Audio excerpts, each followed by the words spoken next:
مسجد اللہ کا گھر، شاعر اسلام، مقدسات، پناہ گاہیں، امن کا گہوارہ اور انسانیت کی ہدایت کا مرکز ہے، جن کی تعظیم ہر مسلمان پر لازم ہے۔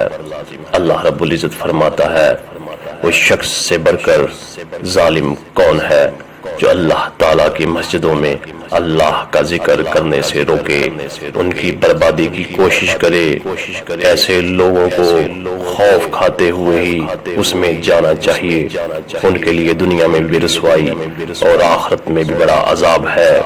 اسلام ایسا امن پسند مذہب ہے جس میں خالق کائنات نے دیگر تمام مذاہب کے ماننے والوں کے جھوٹے خداؤں کو بھی برا کہنے سے منع فرمایا، بلکہ ان کی عبادت گاہوں کا ادب و احترام کرنے کا بھی حکم دیا ہے۔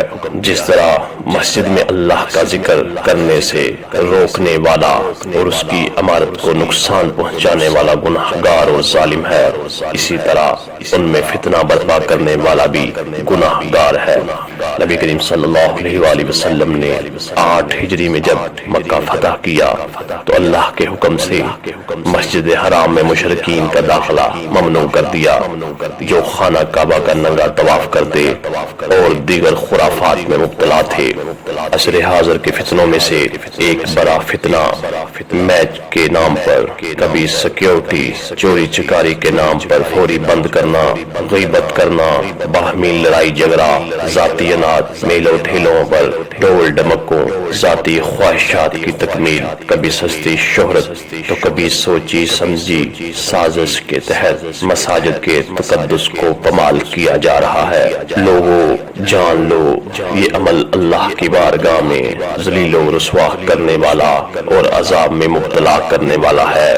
یہ دین سے ناآشنا لوگ کبھی مسجد وزیر خان، کبھی فیصل مسجد تو کبھی کسی اور مسجد کے تقدس کو پامال کر کے اپنی دنیا و آخرت کو برباد کر رہے ہیں۔ افسوس کی بات کے بجائے اس کی روک تھام کے اس فتنہ میں اضافہ ہو رہا ہے جو سیاسی و مذہبی قیادت پر سوالیہ نشان ہے۔ اگر ایسے لوگوں کو عبرت کا نشانہ بنایا جاتا تو نوبت یہاں تک نہ پہنچتی، لیکن ارباب اختیار کو تو اپنے شب و روز سے فرصت ہی نہیں کہ مسجدوں کے تقدس کا خیال کرتے۔ لوگوں جان لو، عذاب الہی اللہ کی ناراضگی سے آتے ہیں، وہ سیلاب کی صورت میں ہو، زلزلہ کی صورت میں ہو، یا بیماریوں اور وباؤں کی صورت میں ہو، یا نااہل حکمران مسلط کرنے کی صورت میں۔